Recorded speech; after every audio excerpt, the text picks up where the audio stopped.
we're going to be looking at a mathematical model of a particular kind of random process, a battle. The mathematical theory of conflict owes much to the English motor engineer Frederick Lanchester, an underrated genius. In 1916, when conflict was very much on people's minds in Europe, he published the book Aircraft in Warfare, The Dawn of the Fourth Arm, in which he looked at various aspects of aerial conflict. He proposed for the first time the tactical use of aircraft on the battlefield and showed what principles determined their effective use. We could have used other examples than that World War I dogfight you saw, such as a naval battle, a medieval tournament, or even two groups of beetles competing for the same resources. In these conflicts, each group is losing numbers randomly, and it's a matter of chance whether this force or that wins the battle, whether this beetle or that survives, whether victory goes to Sir Gawain or Sir Lancelot. To support his mathematical argument, Lanchester referred back to a past age, the age of Nelson. The date, 9th of October, 1805. The Battle of Trafalgar was about to begin.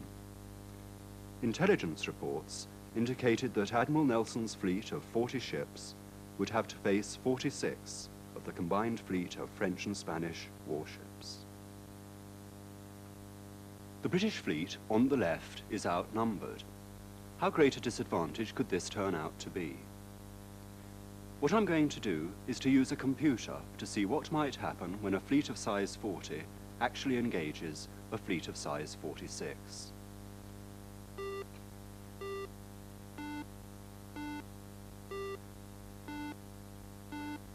The simulation is based on modeling assumptions that we'll be developing during the program.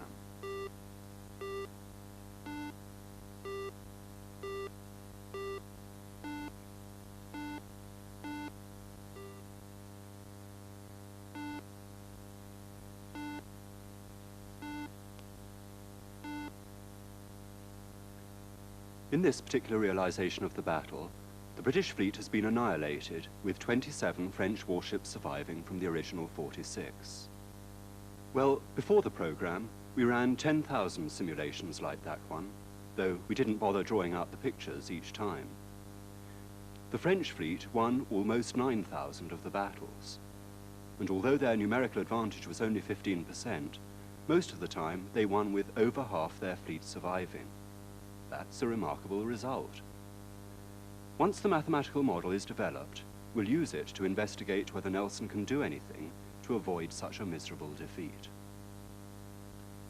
So what features should the model take into account? Quite evidently, in any military engagement, the larger force is going to possess something of an advantage. But there's something else which we need to take account of as well. And that's any difference there might be in the combat effectiveness of either force. That's a matter of training, weapon design, target vulnerability, and so on. Here, we've got one unfortunate individual facing 10. But actually, things aren't as bad as they look, because the 10 units on the right haven't got any weapons. What we've done is to assume that the single fighter on the left is killing the opposition at random, according to a Poisson process. And the rate of the process is a parameter of the model. It's the average rate at which the single fighter can kill opponents. It's called the kill rate.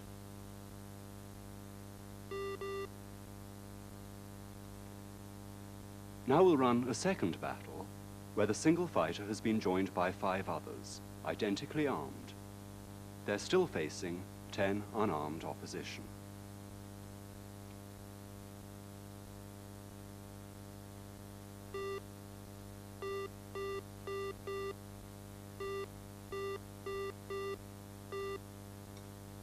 The battle is over much more rapidly. If each armed fighter can kill the opposition according to a Poisson process at the same average rate, then the overall kill rate realized by the force of 6 will be 6 times that of each individual. Well, it's in the nature of battle that usually both forces are armed, though not necessarily with the same weapons. In general, we call the forces blue and red. The blue force is initially of size B0 and will assume that each member of it is capable of achieving an average kill rate beta. We use these angle brackets to designate the force. The opposing red force is initially of size R0, and the average kill rate of individual members of the red force will denote by rho. Let's suppose that the 6 blue units can all kill opposition at an average rate of 2 per minute, much more than the 10 red units, who with a kill rate of 0.8 will take more than a minute on average to achieve a kill. So we've got one force facing another composed of a larger number of less capable units. What's going to happen? We'll watch the progress of the battle using a different schematic representation.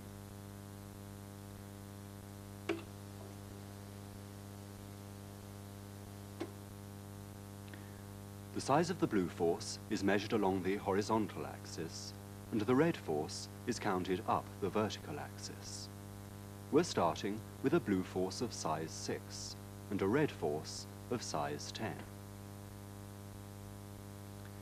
The first casualty was a blue casualty, and we've moved a distance 1 to the left, parallel to the blue axis.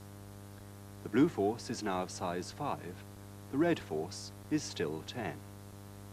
We call the coordinate 5, 10 the battle state. Now, blue has killed a red. We're at the battle state 5, 9. What's going to happen next? Will the next casualty be blue, or will it be red? Well, remember that each blue unit is killing red according to a Poisson process. At this battle state, the blue force can kill red opponents at 5 times the rate of individual blue units. The red force can kill blue at 9 times the rate of individual red units. But that's just at the specific battle state 5, 9. Let's look at a general battle state XY. X blue units and Y red. From the battle state XY, we can move to one of 2 different states. There might be a red death, which takes us from Y to Y minus 1. That's a blue kill, and would happen as the first event in a Poisson process at rate beta x. On the other hand, there might be a blue death, taking us from x to x minus 1. That's a red kill, and these happen at rate rho times y. The probabilities of the 2 possible events are proportional to the rates. One or other event has got to happen, and so these are the probabilities. We can now return to the battle state 5, 9 and calculate the chances for the next death. A red death would take us to 5, 8, and the rate for that is beta times x. 2.0 times 5, that's 10. A blue death takes us to 4, 9, and rho y is 0.8 times 9, 7.2. Dividing by the sum, 17.2, we get these probabilities. From this battle state, a red death is more likely. The different probabilities for all the battle states are loaded into the model, which can then be run to the conclusion of the battle. This happens when the battle state reaches one of the axes. A process like this is called a random walk, and in this representation, we're only interested in the battle states, not the time it takes to get to them. Red eventually won this battle with 8 survivors. Let's try another one.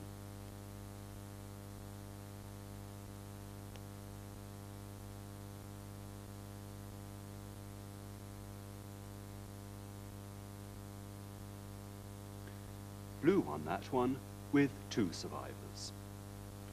We can run as many simulations of the same battle as we like. As long as there aren't too many units involved in the battle, then the probability of winning and the distribution of the number of survivors can be calculated by hand. Let's take a look at some runs of the 40 versus 46 battle, the numbers that intelligence reports had led Nelson to expect. This was the battle which Lanchester analysed mathematically. He assumed that the kill rates of individual ships in both fleets were equal to each other. So we'll set them both equal to 1.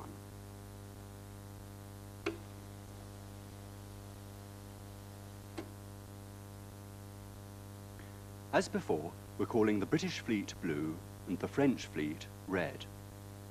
The initial battle state is the coordinate 40, 46. We'll run 5 battles, and you'll see the results coming up on the left-hand side of the screen.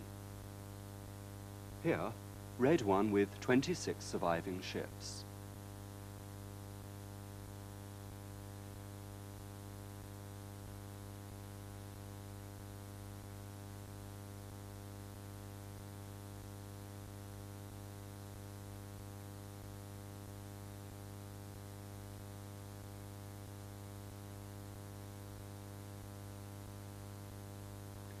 And there's just one blue win with 9 survivors.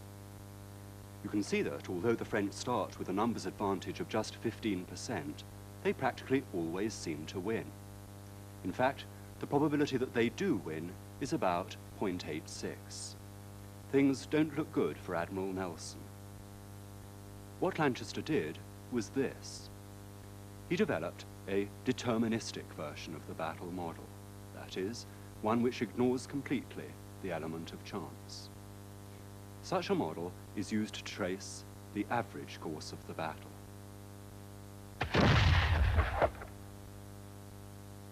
The kill rates are assumed to operate steadily and continuously, and the battle progresses as a smooth process of attrition, rather than as a jerky sequence of casualties. Again, it's over when the curve hits one of the axes. The mathematics goes like this. Starting with initial force sizes B0 and R0, we'll denote the force sizes at some time t by B and R.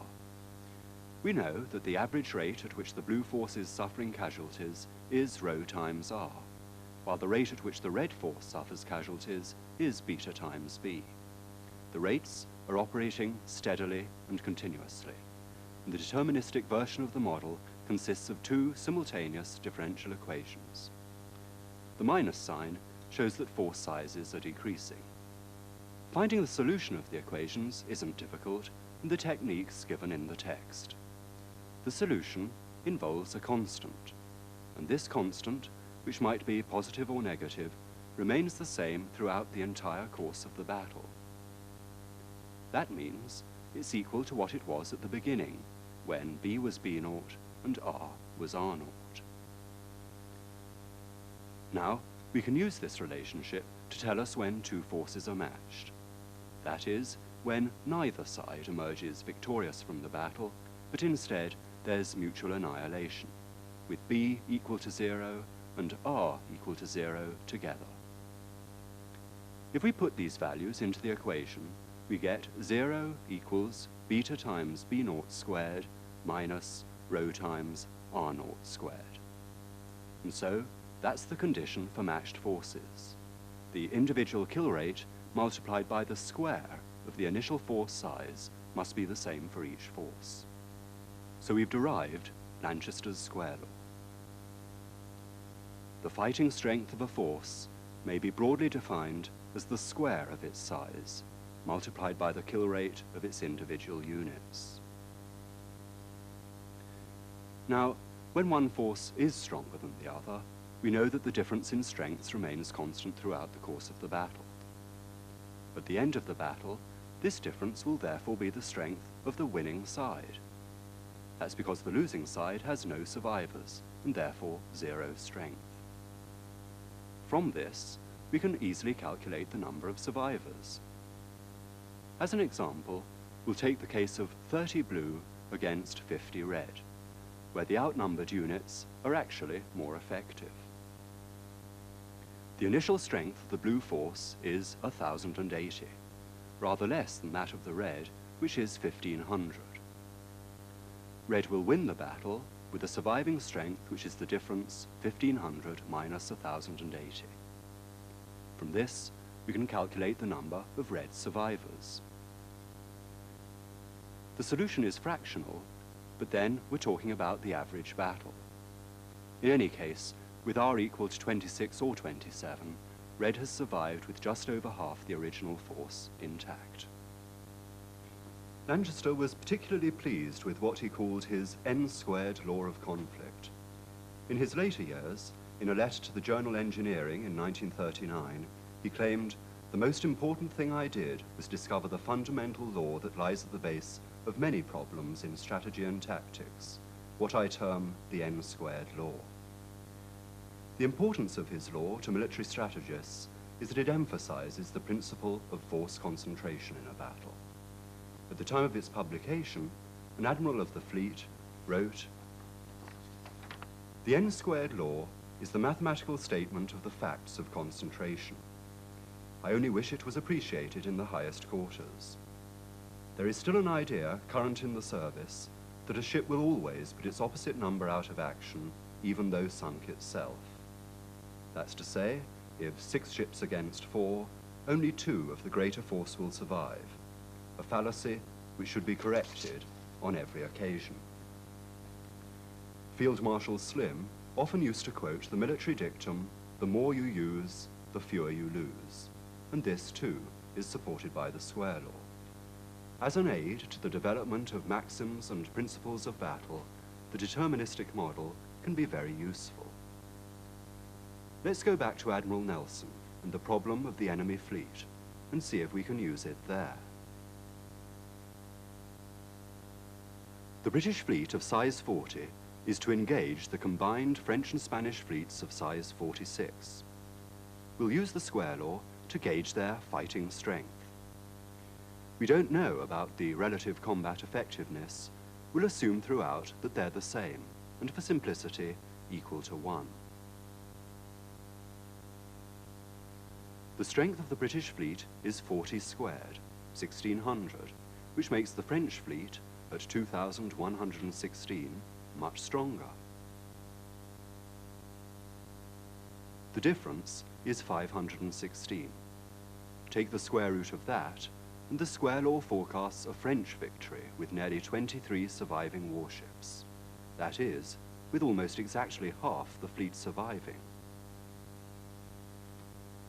There is something which Nelson could do, if only he could contrive a way of doing it. What the square law tells us is that there's a terrific advantage to be gained simply from having more units on the battlefield than the enemy, and that survivorship isn't to do with a simple subtraction, but with a subtraction of squares. It's just Pythagoras' theorem. When 2 forces comprise equally effective units, survivorship calculations can be represented on right-angled triangles.